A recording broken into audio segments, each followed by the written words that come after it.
So the really important thing I want to say in this film is this. Card failures do happen. I've had a few.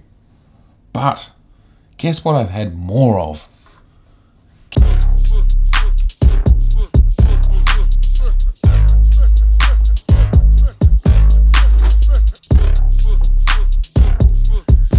G'day everybody, how you going? Whew. I've just had a photo shoot here in Sydney town. Also wanted to touch on something else, which I'm going to be making a film about. And that is this guy. Just delivered. I'm going to exceed my vision.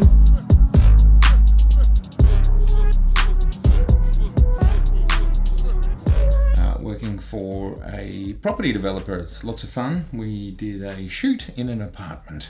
I wanted to have a bit of an update chat, not about the Z7, but about logic.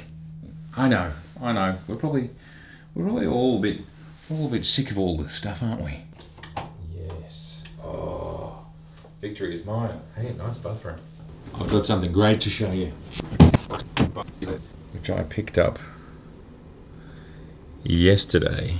So this is the B10. Let me just show you how sexy this interface is. And they run off. This is like a mini review, but they run off. It's crazy. They run off this tiny little battery here. Here, a little battery indicator. You see that? They lasted almost all of a 4-hour shoot, and they were firing for every shot. So these are beautiful, absolutely beautiful. But we'll go into them in more detail. These things are so small. Goes where my Nikon 14 to 24 lens goes. This thing's amazing. And there's the release unit. Very excited. Can't wait to do a video about that one.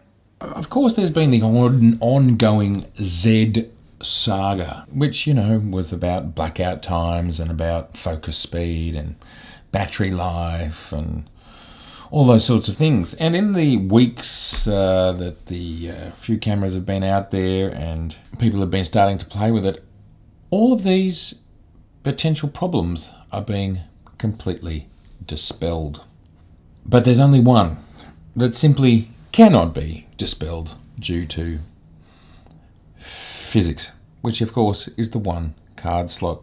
People like me who've been around the photographic industry a long time, it's a bit like my last film where I said, you know, we've seen the photographic industry go through change, and change takes time, and that's okay. We've also seen the photographic industry go from film to digital, where every camera only had one card slot. And it was only in something like 2007/8 when cameras like that Nikon D3 came out, $9,000 in this country. And then you got a dual card slot. And of course, Sony only came to the dual card slot game last year.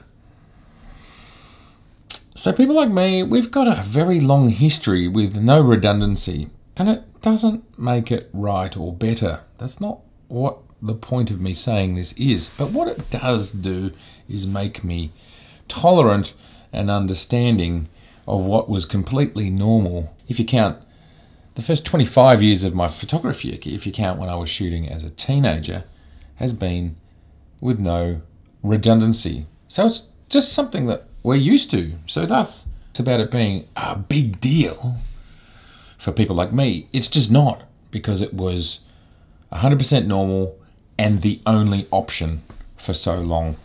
So if you had been a Sony user through all their different iterations up until right now, then I would be able to say it was the first 29 years of my career with no redundancy. And of course I own the original A7R, and it only has one SD card slot, the old slow one.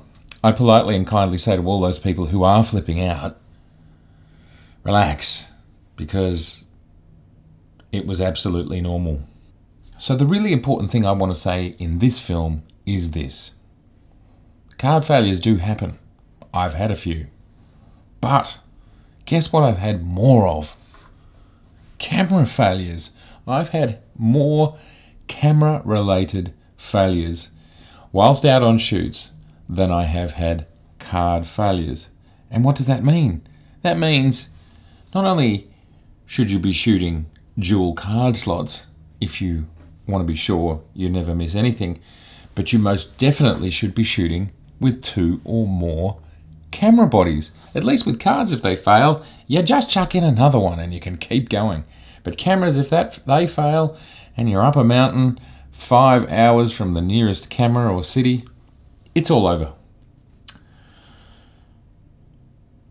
So I want those who are getting a lot of ants in their pants about the dual card slot thing to be very mindful that if they're going to bang the drum about dual cards, then they need to practice what they preach, and they need to take at least 2 camera bodies with them, at least 3 or 4 lenses so that they can mix and match if one of them goes belly up. 2 flashes, 2 everythings, because I can tell you they all can fail. They all have failed for me, and they've all failed for me as much as a memory card has, if not more. So can we just stick a pin in the memory card debate and make sure all of those other things in redundancy as well, and most especially your camera body? Because if your camera body goes down, doesn't matter if you've got more lenses, doesn't matter if you've got more memory cards, it doesn't matter if you've got more batteries, doesn't matter if you've got more flashes, doesn't matter if you've got more tripods. Because if you've only got one camera body, you're not shooting anything else if that camera body is dead. Well, g'day Shakers and Groovers, how are you today? Just a little mid-film side story, second plot here in this video. Here we are at my warehouse, which I'm currently, as I said, moving out. In my last video I said I'm moving out. They're all my greeting cards. Yep, there's a lot here. This is my Sydney book.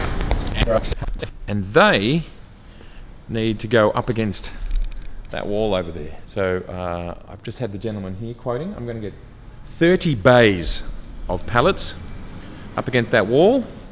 That's where those 16 or so pallets will go, and then we'll clean up that floor space. Then we can sort this area out over here, which is books, journals, and various other publications. When you move a business that's 29 years old, there's a lot of stuff to move. But I also wanted to touch on something else, which I'm going to be making a film about. And that is this guy. Just delivered. This is Epson's 64-inch printer, 1.5 metre. I've had the 11880 for over 10 years. Most amazing printer I've ever owned. Worked tirelessly for me all that time. It's time. It was time to upgrade. Weighed 296 kilos. So Epson, they're going to exceed my vision. Special bonus. Congratulations on your purchase of your Epson large format printer. Register your printer to bonus automatically become a member of the Club Epson, where you are free to take full advantage of a unique range of benefits which include promotions, profiles. Hey, I can shop online, that's a bonus, and news. Well, thanks Epson for making me a member of your special club so I can find out news and so I can shop online. That's amazing. Anyway, I'm really going to look forward to playing with this little guy. It's so exciting.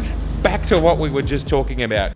So please, tell me your camera body nightmare stories.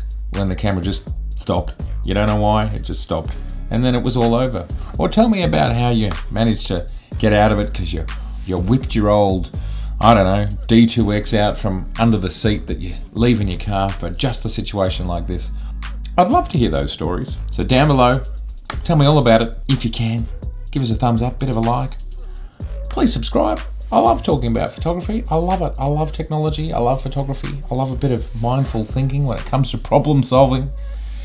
And of course, please share. As you know, makes us all smarter if we can share knowledge. That's what the internet is. And surely that's made us all smarter. I think it has.